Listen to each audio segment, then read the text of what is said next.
Hello everyone, I'm Kastor. I recently finished Neverwinter Nights, and while I decided to call it a day, I thought I'd take the opportunity to discuss some of my thoughts about the game. We will look at the good, the bad, and why I abandoned the game. A little bit of history and clarity.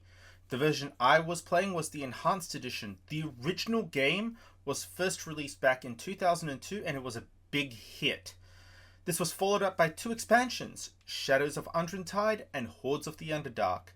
Each expansion expanded the content and added new features, such as being able to equip your companions and extra classes. I will use the on-screen character generator to show you each of these items I'm discussing in this intro to show you how to start the game. I'm not discussing gender, as this does not impact the story or the character other than physically whether you look like a male or female. Please understand, this game was made in 2002. Let's start with the races. There are 7 races in total that you can choose from in Neverwinter Nights when you create your character. These are Dwarf, Elf, Gnome, Halfling, Half-Elf, Half-Orc, and Humans. Each race has its own strengths and weaknesses. For example, Elves are very good at archery or being wizards. However, they are not so much a good frontline fighter, as they won't have much HP due to their negative constitution, which is a problem. If you want some frontline duties, go with either a dwarf, because of their high constitution, or go with a half-orc, because these guys are a lot of fun. Trust, Kastor, you will get a lot of kick out of these races. For the purposes of this video, let's go with the straight human. Humans are actually pretty strong in this game, to be fair. I'm going to ignore the portrait, but I do want to hop over to the class. So I'm just going to pick some random one. I don't care. Yes, I know what looks like he's doing. So let's talk about classes. The original game did not contain all the classes. In fact, what you can see here with the starter classes is pretty much all the classes that you actually had in the original game. So these are Barbarian, Bard, Cleric, Druid, Fighter, Monk, Paladin, Ranger, Rogue, Sorcerer, and Wizard. So these are the original classes that came with the very original game, the very first one out of the entire lot of them, before any of the expansions. When the expansions came out, Shadows of Undrentide actually included 5 new prestige classes. What's the difference between a normal class that you can see here and these prestige classes, which start with the Arcane Archer down here? The normal classes you can take at any time. It doesn't matter, you can pick it at any level. But the prestige classes come about by upgrading your character in such a way that it allows you to attain them. These are supposed to be very specialized, very short based classes, but they are very, very potent. So let's talk about the 5 classes that the Shadows of Undrentide introduced to us. That gave us Arcane Archer, which requires you to be either an elf or a half-elf. So this is where the game starts expanding. When you go into a prestige class, all of a sudden you need more things. You need to have a base attack bonus of +6, which is something that is in-game, and it will take a little while to work. I'm not going to explain what a base attack bonus is, by the way. That's not really the focus of this video. You also need a few feats, which come every few levels or so. And you need to be able to cast spells. And then when you get through these, each of these will do something really cool. So you start with, with Shadows of Undrentide, you get the Arcane Archer, as you can see on screen. The Assassin, you get the Blackguard, and it's pronounced Blackguard, by the way, from my understanding, not Blackguard. These are fallen paladins, in case you're wondering. So they are basically evil. You also get Harper Scout and Shadow Dancer. Oh, these guys are fun. When we hit Hordes of the Underdark, 6 more prestige classes were added. These are the Champion of Torm, the Dwarven Defender, which of course requires you to be a dwarf, the Pale Master, which is scary, by the way, the Red Dragon Disciple, which is my personal favorite prestige class, for pretty obvious reasons, the Shifter, and the Weapon Master. Later on, in a patch for Hordes of the Underdark, they included the Purple Dragon Knight, which is the one which I obviously skipped over. If you have played any form of Dungeons and Dragons, you would recognize the base classes at the very least, whether you have played them from 1st edition or even the new 2024 5th edition. I did talk a lot about playing the enhanced edition, so if I go back to the menu, you can see that there's a lot more stuff than just the original campaigns. There's also new campaigns and even a Neverwinter chess version, which is really, really cool. And something like this actually is better with multiplayer rather than with just a solo player, because that gets very boring. So, with that, the base game starts us off in the city of Neverwinter. The Wailing Death has been cast upon the city of Neverwinter, and there seems to be no cure for it. You have heeded the call from Lord Nasher of Neverwinter to look for a cure. What starts off innocently enough falls into a fight for survival and for a cure. The story of the base game involves love, treachery, betrayal, and the search for true justice. In Shadows of Undrentide, the first expansion, you heed the call of an adventurer up in the northern realms of Faerun, which is the full setting of D&D for those people wondering, who is looking for adventurers to train. You get to the northern realms only to find out there is more at stake than just the general wastes. The fate of the world may be at stake, as is par for the course, you know. What, you think that the fate of the world at stake is never a part of D&D? Who do you think you are? In the last expansion, Hordes of the Underdark, you are tasked with pushing back a Dark Elf invasion of the Valsharess, a Dark Elf matriarch who had a sudden power rush to her head. She's managed to bind a powerful demon into her cause, and it is up to you and a group of adventurers to stop the Valsharess from taking over the city of Waterdeep. You might be wondering, what's Waterdeep and where's Neverwinter?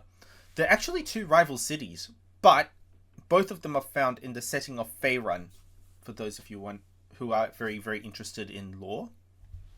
So let's get some nerd jargon out of the way. These are the sorts of terms which I'll be referring to in this video. There's a lot of terms for you to remember. So first things first, everything starts with the roll of a D20, or a 20-sided dice. When I say a nat 20, it means you roll a 20-sided dice, and the rolling of that die itself is a 20. If I say a nat 1, I mean rolling the same 20-sided die, and it comes up a 1. In the game, it's usually done by a random number generator. What it means depends on the context. If you roll a nat 20, and the enemies roll a nat 1, it's good for you. But if you roll a nat 1, or the enemy rolls a nat 20, it's bad for you. Second term to get used to. Modifier. I am referring to a number that you add or subtract. A saving throw. Think of it this way. How well can you dodge? Shrug off someone insulting you, or resist vomiting after eating that nasty sandwich. That's effectively what a saving throw is. If you want more information on this sort of jargon, I'll link in the description of YouTube that tells you what you need to know regarding Dungeons and Dragons. Remember, Neverwinter Nights uses the mechanics of the Dungeons and Dragons. The VOD, which I will link, talks about 5th edition, but a lot of what he discusses applies to 3rd edition as well. And if you enjoy any of this stuff, please, by all means, I absolutely encourage you, seek out a group, a local group if you can, and play some Dungeons and Dragons. It is so much fun. It's not just for nerds. If you enjoy storytelling and you enjoy role-playing, absolutely for you. It is so much fun. Okay, with all that, ladies and gentlemen, let's begin with the good. What's good about Neverwinter Nights? Well, the game is based on 3rd edition rules. Later, Wizards of the Coast, the people who actually technically have the D&D license, would make a 3.5 edition and make it public. 3rd edition changed a lot of the rules and the concepts around.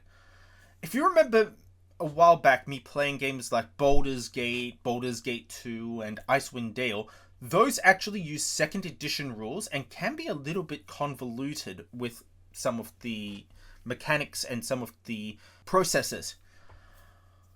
3rd edition changed armor class, for example, and it made it very easy to understand. Big number equals good for you. The higher your armor class, which I will abbreviate from here on out to AC, the harder it is for something to hit you. It makes it a lot easier than previous editions. For example, in Baldur's Gate, we had to use something called THAC-O, or THAC-0, to hit armor class 0 is the acronym. So there are also a lot of changes to saves from memory, and when we're talking about saves, again, I'm talking about saving throw. And also changes on how checks and attacks are made. Everything now starts with a D20 roll. Simple, isn't it? Second point, prestige classes are a lot of fun to use, and they add so much customizability to your characters. The Paladin multi-classing into a Champion of Torm or a Weapon Master can really make him a tough SOB to deal with in combat. However, and remember how Kastor says he loves Red Dragon Disciples, I save special praise for them, which is completely busted at level 10. But this comes back to bite me badly. We'll talk about that in the why I abandoned the game section. If you want to hop down there, check the description. There should be a timestamp for you there. Prestige classes actually make your character feel more powerful and a heck of a lot stronger, although there are a fair few prerequisites to get it in the first place, which I was talking about earlier. D&D stories are generally very good, but I will apply a caveat to this point, as I will only apply it to Shadows of Unruntide and Hordes of the Underdark expansions. If you have played any campaigns, and I'm talking about real life D&D campaigns, you know, generally speaking, the quality of the campaigns are very solid and are a lot of fun to play. And you know, I'm looking at my bookcase at the moment, and I'm thinking back to Rime of the Frostmaiden, which we started playing, while Beyond the Witchlight, which is a lot of fun to do as well. Some of them are really, really good. Some of them are really, you know, pretty average, and they're not as fun. And I have played some of the campaigns as well in 5th edition, and they've been so much fun. Ones which I remember are Lost Mines of Phandelver, which I recently completed, and also currently playing Waterdeep Dragon Heist, which I hope you guys will also enjoy listening to the 3 to 4 hour podcast. Sorry. But those are a lot of fun to play. Going back to the game, Shadows of Unruntide and Hordes of the Underdark stories are solid enough to allow players to really enjoy it. Hordes of the Underdark was actually quite surprising. It actually was a quite a bit of a surprising story in that one.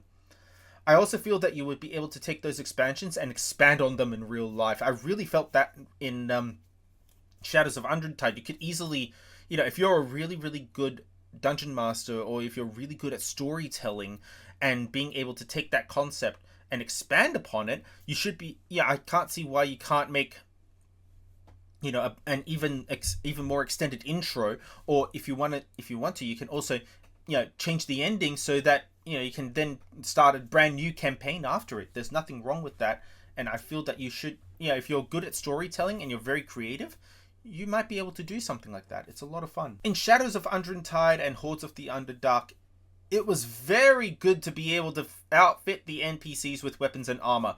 It was so frustrating in the base game. And I'll get to that in the bad, but oh boy, it's so good that means you don't have to worry about losing some rather strong weapons and armor that you got either in the original game or in each of those games as well. Speaking of weapons and armor, when you get to use the super high tier weapons and armor, it actually made you feel strong. You didn't feel like a weakling until I had to give up, and I'll talk about that later. And it gave credence to looking for better weapons. You really did need to look for better weapons and, try and upgrade your weapons as much as you can. It was so good to do that. In Hordes of the Underdark, you got to upgrade your weapons. For a price. It's at least 50 grand in gold to upgrade your weapon, but there are some really strong buffs you can get. I loved throwing haste on my weapons so that I get to move at twice the speed and act twice as much as normal. I can only imagine if I did that to a character that was martial. And by martial, I mean a guy who actually literally goes, ah, and starts bashing people in the head with their sword. How strong would that be with 3 to 4 attacks a turn? Hoo-hoo-hoo. Finally, in Hordes, I got the opportunity to flirt with the Dark Elf, who was helping me out. It was a lot of fun and very funny as well. Sometimes scattered in the game comes times when you discuss things with your companions. It's a lot of fun doing all that, and it makes it feel less of a game and more like an in real life interaction. And that's one of the things that D&D also encourages a lot when you play it in real life, is interact with your buddies. Always, interact with the party. And if you say that's what my character would do, I will slap you. Okay, that's it for the good. But what about the bad? Oh boy. There's a few things for bad here, so I have a bit to go through. Remember how I said that the story is solid or good for D&D campaigns? The first one for the base game is not. It sucks. Badly. It got so grindy and boring I almost went to sleep. It is terrible. It makes Twilight look like a novel that deserves a Pulitzer Prize. It was that bad. To be fair, the final boss was actually pretty good as a fight. But really, the story in this case let the game down. You really, really need the 2 expansions. Luckily now, you can get a copy of the Diamond Edition, which contains everything including the 2 expansions and patch, on GOG for pretty cheap. It's usually like about less than $3 US, I think. And it goes on sale reasonably frequently. It must be noted that the Enhanced Edition, which I showed you earlier, contains the 2 expansions and a whole bunch of extra stuff, and it also goes on sale on GOG very frequently, and it's usually pretty cheap. One complaint I have with the game mechanics, and this is just in general, not just to... This is just in the D&D universe rather than just on Neverwinter Nights, is how you still need to roll for saves and for attacks, despite you having enough in your modifiers to pass it in the first place. It just makes it very frustrating. It's kind of dumb, because you should be strong enough to resist, yet you can get a nat 1 or a 20 for the enemy and they will just wreck you. And see, I had an issue with Beholders. For those of you who do not speak D&D, Beholders, as you can see on screen, are a giant eyeball with teeth and possibly multiple small eyeballs that can cast multiple spells at once and an anti-magic field. It leads to about 5 spells cast, and each one needs a saving throw. So imagine my chagrin when I get a nat 1 on a save and then instantly die after that because the game sat me on my butt. Yeah, that's not fun. Next problem. The AI is terrible. I mean it too. It's horrible. There are a bunch of times when the AI would do very, very stupid things. Disarming traps when they cannot get to the trap. Open doors when you don't want them open. Run through traps even though they are clearly marked in an area. Stop attacking completely. cast spells in a no magic area. The list goes on. If you ever want to play this, be very careful with your AI companion. The second expansion brings in a companion that is so derpy, it would much rather stand there and take damage for no reason whatsoever and die, wasting your resources. I understand that there is multiplayer, and I would encourage you, if you're going to play this game, play the multiplayer. Do not play solo. But because I solo games, I didn't get a chance to test the multiplayer. And again, I would suggest that you use the multiplayer in order to do the campaigns. You will save your sanity. So after all that, why did I abandon this game? Well, I started off as a bard. And I went into Red Dragon Disciple. So, context. You can't just be a Red Dragon Disciple because you feel like it. You need to be one of two classes. Either a bard or a sorcerer. You also need to have lore 8 ranks. So that's something which you level up, and you will start applying your ability scores, so your abilities to different items in that. So it's a game thing, to put it simply. So I thought I'd have a better time as a bard, and I actually quite enjoyed myself with playing as a bard with Red Dragon Disciple as well. Until I hit Chapter 3 of the second expansion campaign. At that stage, I was level 13 Red Dragon Disciple, level 12 Bard. By the way, you can go over level 10 in a prestige class, but you need to be playing the second expansion for it, which is Hordes of the Underdark. I believe the max level is 40 overall, which means that I was a level 25 character, but I'm not 100% sure. Anyway, in that chapter, there is a certain demon that you need to beat, but the fight is bollocks. Here's the problem. The demon has regenerating, which means that it will consistently regenerate its hit points. So no matter how much damage you do, it's going to replenish its HP.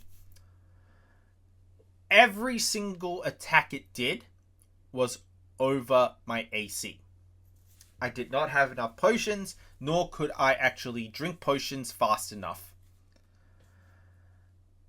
Unless he rolled a nat 1, this guy was hitting me. Bad enough. So my AC for reference was 36, and his base attack bonus was 36, which meant instant hit. To make matters worse, you cannot cast certain spells because they would not work. The demon's AC is quite high, and I think it was around the high 40s, and I had a lot of trouble hitting. I think I hit on a 12 plus. Then, to make matters even worse, at certain times when you fight this demon, you would turn into another creature. First was, I believe, a wolf, then was an earth elemental, and then a pixie. So it happens 3 times. So when you take him down a third, you would polymorph into a pixie, I believe. No, sorry, I think I got the order the wrong way around. So polymorph into a pixie for about 10 seconds, polymorph back, get him down to half, polymorph into an earth elemental for about 10 seconds, polymorph back, get him down to a third HP for the first time, polymorph into a wolf, polymorph for 10 seconds, polymorph back. And even with a wizard, rogue, assassin, derp of a companion, and a paladin blackguard companion, I cannot beat this demon. So I hope you understand why I had enough and just finished it there. I called it abandoned, but really I did finish the first and second campaigns. I think I deserve the right to finish there because I've spent over 100 hours in the game. It's one of those things that happens, I'm afraid. So are there any plans to finish the game? Not in the near future. I need a good break from it before I even think of trying again. So I'm sorry to disappoint you guys, but I need a break from this game. It was getting ridiculous. Thank you very much for watching this wrap-up. I hope you have enjoyed it. All of the VOD links will be in the description for the spreadsheet and for explaining D&D and all the other stuff. Note, please, that I started this game back in 2023, so it is one of the longest games I have ever played. If you like this video, please give it a like and subscribe for more videos. Also, let me know if you want more of these videos. Hopefully the next video will be a bit more upbeat, but for now, I'm Kastor. Thank you for watching this wrap-up, and I will see you next time for the next wrap-up.